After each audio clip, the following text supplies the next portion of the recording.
Euzu billahi mineşşeytanirracim. Bismillahirrahmanirrahim. Elhamdülillah ve salatu vesselamu ala Resulillah. Amma ba'd. Assalamu aleykum ve rahmetullahi ve berekatuh. Hürmetli cemaat, bugünkü tarawih namazındагы алдындағы насихатымыз ол біздерді Аллаға жақындататын, айтуға оңай бірақ әркімнің қолынан келмейтін маңызды бір ерекшелік тақырып. Бұл көркем мінез жайында болмақ. Көркем мінезді адам бұл Аллаға ең сүйікті, Аллаға ең жақын адамдардың қатарынан болады. Пайғамбарымыз саллаллаху алейхи ва саллям бір хадисінде, Абу Хурайра жеткізген хадисте, Суиля Расулаллах саллаллаху алейхи ва саллям, ма аксару ма юдхилун насал джанна, тақваллах ва хуснул хулуқ. Абу Хурайра жеткен хадисте пайғамбарымыздан, кейбір кісілер пайғамбарымыздан сұрайды.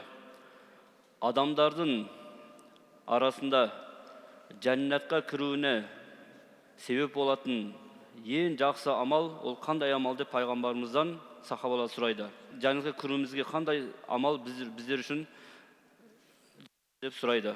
Сонда пайғамбарымыз тақваллах ва хуснул хулуқ, Алладан шынайы қорқу және де көркем мінез дейді. Яғни адам жәннатқа кіргісі келсе, алдымен Алладан қорқу керек. Және де міндетті түрде Алладан қорқу деген Алланың парыздарын орындап, тыйымдарынан тыйылып жүру. Тек сол жеткілікті емес екенін пайғамбарымыз біздерге ескертуде. Және де хуснул хулуқ, яғни көркем мінезді болу, ол адамның жәннатқа кіруіне тікелей әсер ететін біздерге баяндайды. Хазіреті Али бұл хадис жайында түсіндірген кезде, адамдарда қымбат бұйымдар немесе әдемі қымбат киімдер адамның көркі емес. Адамның негізгі көркі ол көркем мінез дейді. Себебі көркем мінезді адамдар да жақсы көреді. Ондай адамды Алла да жақсы көреді дейді. Көркем мінезді адамдар да жақсы көреді, және оны Алла да жақсы көреді деп, біздерге көркем мінезді болудың қаншалықты маңызды екенін біздерге түсіндіруде. Көркем мінезді адам қандай дәрежеде болады? Көркем мінезді адам, жаңа айттық, адамдар да жақсы көреді, Алла да жақсы көреді. Алла оны қандай дәрежеде жақсы көреді?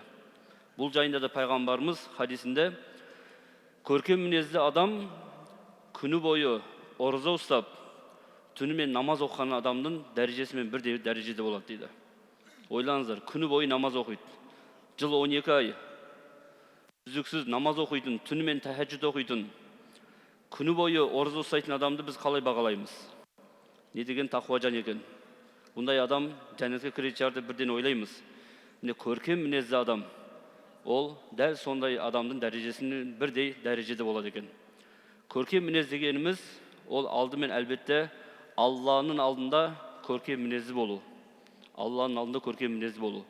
Яғни Алланың парыздарын орындайтын кезде дауласпай, міндет қылмай, рия жасамай, яғни біреулерге көрсету үшін құлшылық жасамай, Алланың алдына келген кезде, құлшылығыңыз қандай жұмыс болса да, қандай байлыққа ие болсаңыз да, күш қуатыңыз қаншалықты мықты болса да, Алланың алдына келген кезде ең қарапайым адам екеніңізді біліп, Алланың алдында көркем түрде құлшылық жасау. Бұл көркем мінездің негізгі міндеттерінің бірі. Және де адамдардың алдында көркем мінезді болу. Адамдардың алдында көркем мінезді болу. Ол қандай адам деген кезде біз бірден адамды заттың ардақтысы пайғамбарымыз саллаллаху алейхи ва саллямның өмір баянына қарасақ, адамдардың алдында қандай көркем мінезді болу керек екенін біз пайғамбарымыздан көреміз. Пайғамбарымыз саллаллаху алейхи ва саллям көркем мінезді еді. Оған пайғамбарлық келгендіктен көркем мінезді болған жоқ. Пайғамбарымызға Құран түспей жатып, пайғамбарлық келмей жатып та, сол кездегі, сол Меккедегі ең көркем мінезді адам пайғамбарымыз болды. Тіпті оған Мұхаммедул Амин деген атақ берді. Яғни ең сенімді адам, сенімді Мұхаммед деп адамдар пайғамбар келмей жатып, оның көркем мінезіне риза болып, сондай лақабат берді. Тіпті пайғамбарымыздың көркем мінезділігі соншалықты. Сахабалармен бірге отырған кезде, сахабалар қандай қарапайым болса, пайғамбарымыз сондай қарапайым болған.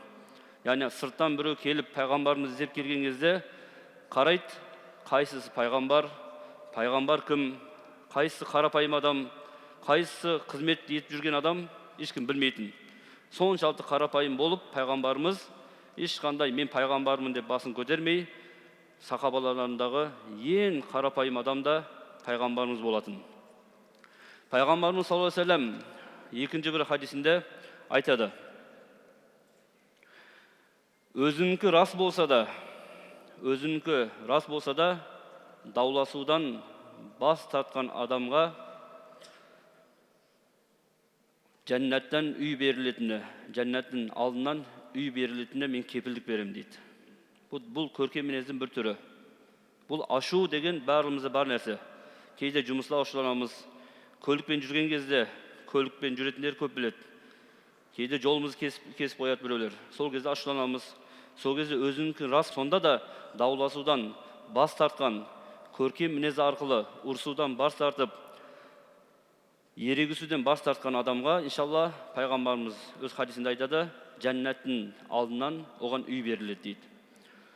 Ал өтірік айтуға тура келіп тұр. Сонда да Алладан қорқып, өтірік айтудан бас тартқан адамға жәннаттың ортасынан үй берілетін пайғамбарымыз біздерге кепілдігін беріп тұр. Және де көркем мінезге жәннаттың төрінен үй беріледі деп пайғамбарымыз Тирмизиде келген хадисте біздерге баяндауда. Қандай көркем мінездің дәрежесін пайғамбарымыз біздерге көрсетеді. Бұл Тирмизиде келген хадис. Яғни кім бұл дүниеде жасаған құлшылығымен қатар көркем мінезді болатын болса, ол адамға пайғамбарымыз хадистерінде айтқандай жәннаттың төрінен үй берілетін пайғамбарымыз біздерге баяндайды. Пайғамбарымыз саллаллаху алейхи ва саллям, жаңа айттық, ең көркем мінезді адам пайғамбарымыз болды. Сахабалардың барлығы оған қызықты. Соншалықты қарапайым болды. Жаңа айтқандай, сахабалар мен пайғамбарымыз арасында ешқандай айырмашылық болмайтындай қарапайым болды. Сонда сахабалар пайғамбарымыз саллаллаху алейхи ва саллямның енді пайғамбарлығын біледі. Бірақ Айша анамыздан пайғамбарымыз үйде қандай адам деп сұрайды. Айша анамыз айтқандай, пайғамбарымыз үйде жүрген кезде әрдайым үй шаруасына көмектесетін еді деп Айша анамыз біздерге айтады. Ол тазалық болуы мүмкін, ыдыс-аяқ жуу болуы мүмкін, тамаққа көмектесу болуы мүмкін. Екінің бірінің қолынан келмейді. Әйелді онда еркелету керек.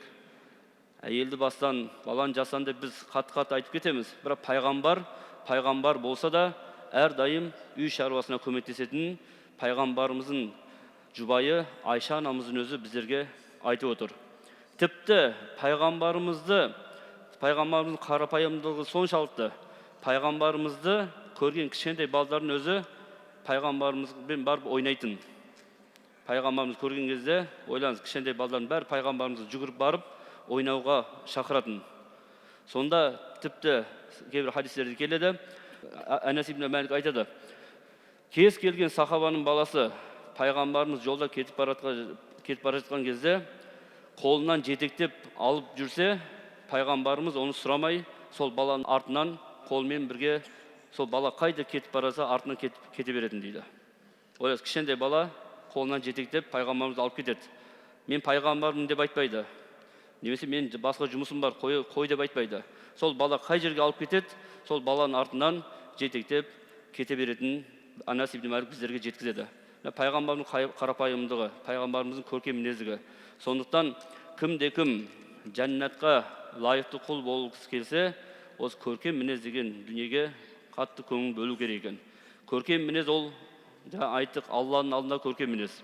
Пайғамбарымыз саллаллаху алейхи ва саллям алдында көркем мінез. Және өз отбасымыздың, бала-шағамыздың алдында көркем мінез, ол барлығы біздер үшін маңызды.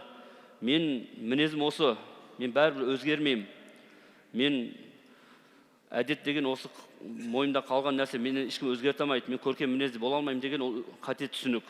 Сондықтан Омар радиаллаху анхуның өзін білесіздер. Қаншалықты қатал болса да адамдардың барлығы қорқатын. Ал исламды қабылдаған кезде Омардан мейірімді адам болған жоқ.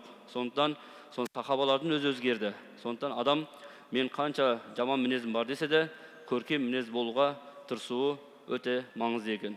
Иншалла, Алла Тағала осы біздерге естіген хадистерге лайықты көркем мінезді құлдардың қатарынан болуы нәсіп етсін.